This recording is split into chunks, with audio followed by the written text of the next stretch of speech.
Assalamualaikum warahmatullahi wabarakatuh. Perkenalkan, nama saya Yuli Antika Nur Aini, NIM 2019-2030.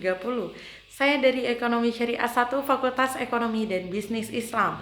Di sini saya akan mempresentasikan hasil makalah saya untuk memenuhi tugas mata kuliah Ekonomi Makro Islam dengan dosen pengampu Bapak Dr. Abdul Wadud Hafiz LC.MEI tentang inflasi dalam ekonomi Islam. Di sini saya akan menjelaskan apa itu inflasi, kedua macam-macam inflasi, ketiga teori mengenai inflasi, keempat inflasi dalam ekonomi Islam, dan yang kelima bagaimana pengendalian inflasi dalam ekonomi Islam. Yang pertama, apa itu inflasi? Inflasi adalah kecenderungan dari harga-harga untuk menaik secara umum dan secara terus-menerus. Kenaikan harga dari satu atau barang saja itu tidak bisa dikatakan inflasi, kecuali kenaikan itu meluas pada sebagian besar dari harga barang-barang. Yang kedua yaitu macam-macam inflasi. Inflasi dibedakan menjadi 3 golongan. Yang pertama yaitu penggolongan pertama atas dasar parah tidaknya inflasi tersebut. Atas dasar ini, inflasi dibedakan lagi menjadi 4 macam, yaitu ada inflasi ringan di bawah 10%, inflasi sedang antara 10-30%, inflasi berat antara 30-100%, dan yang terakhir adalah hiperinflasi di atas 100%. Penggolongan yang kedua ini atas dasar sebab musabab awal dari inflasi. Yang pertama yaitu inflasi yang timbul karena permintaan masyarakat akan berbagai barang terlalu kuat atau demand inflation. Dan yang kedua yaitu karena kenaikan ongkos produksi atau cost inflation. Kedua macam inflasi ini jarang sekali ditemukan atau dijumpai dalam praktek dalam bentuk yang murni. Pada umumnya inflasi yang terjadi di berbagai dunia adalah kombinasi dari keduanya. Dan seringkali keduanya ini saling memperkuatkan satu sama lain. Adapun penggolongan yang ketiga yaitu berdasarkan asal dari inflasi. Yang pertama inflasi yang berasal dari dalam negeri atau domestic inflation, dan yang kedua yaitu inflasi yang berasal dari luar negeri atau imported inflation. Secara garis besar, ada 3 teori mengenai inflasi. Yang pertama ada teori kuantitas, yang kedua ada teori Keynes, dan yang ketiga ada teori strukturalis. Yang pertama adalah teori kuantitas. Teori kuantitas mengatakan bahwasannya penyebab utama dari inflasi adalah pertambahan jumlah uang beredar dan psikologi masyarakat mengenai kenaikan harga-harga di masa mendatang. Yang kedua yaitu teori Keynes. Teori Keynes mengatakan bahwasanya inflasi ini terjadi karena masyarakat ingin hidup di luar batas kemampuan perekonomiannya. Teori ini menyoroti bagaimana perebutan rezeki antara golongan-golongan masyarakat bisa menimbulkan permintaan agregat yang lebih besar daripada jumlah barang yang tersedia. Teori yang ketiga yaitu teori strukturalis.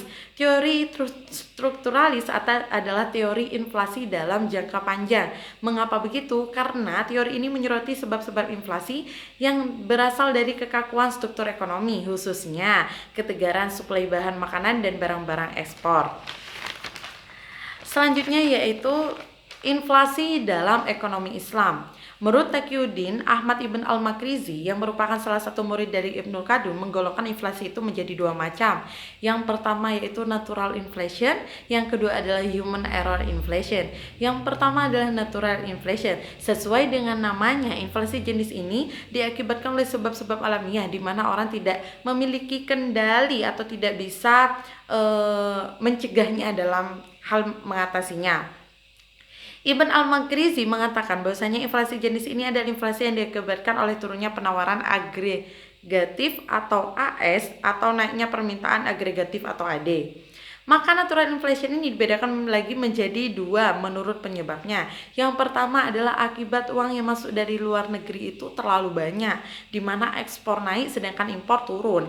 Yang kedua akibat dari turunnya tingkat produksi karena terjadi paceklik, perang ataupun boikot. Yang kedua yaitu human error inflation. Human error inflation ini disebabkan oleh kesalahan-kesalahan dari manusia itu sendiri. Human error inflation ini dikelompokkan menjadi 2 menurut penyebabnya. Yang pertama yaitu korupsi dan administrasi yang buruk. Korupsi akan menaikkan tingkat harga. Mengapa begitu? Karena produsen harus menaikkan harga jual pada produksinya untuk menutupi biaya-biaya yang telah mereka bayarkan. Yang kedua yaitu pajak yang berlebihan. Pajak yang berlebihan ini sama seperti korupsi dan administrasi yang buruk, yaitu terjadinya kontraksi pada kurva penawaran agregat agregat atau AS. Lalu, bagaimana pengendalian inflasi dalam ekonomi Islam? Pengendalian inflasi dalam ekonomi Islam yaitu dengan pemerintah mengeluarkan kebijakan moneter. Kebijakan moneter mempunyai pengertian sebagai tindakan makro pemerintah melalui bank sentral dengan cara mempengaruhi penciptaan uang. Dengan mempengaruhi penciptaan uang, pemerintah bisa mempengaruhi jumlah uang beredar. Yang selanjutnya, pemerintah mempengaruhi pengeluaran investasi, kemudian mempengaruhi permintaan agregat dan akhirnya tingkat harga, sehingga tercipta kondisi ekonomi sebagaimana yang dikehendaki. Itu adalah pemaparan tentang inflasi. Jadi kesimpulannya bahwasanya inflasi ini adalah kenaikan harga yang terus saja menaik, tidak ada turun-turunnya dalam setahun, 2 tahun, 3 tahun. Nah, itu sangat buruk sekali ya jika itu terjadi di dalam negara kita. Bagaimana cara kita untuk mengatasi inflasi itu? Maka kita harus menyeimbangkan dengan para produksi dan juga konsumsinya ini harus menyeimbangkan dengan apa yang diproduksikan. Mungkin hanya itu presentasi dari saya, kurang lebihnya mohon maaf. Wassalamualaikum warahmatullahi wabarakatuh.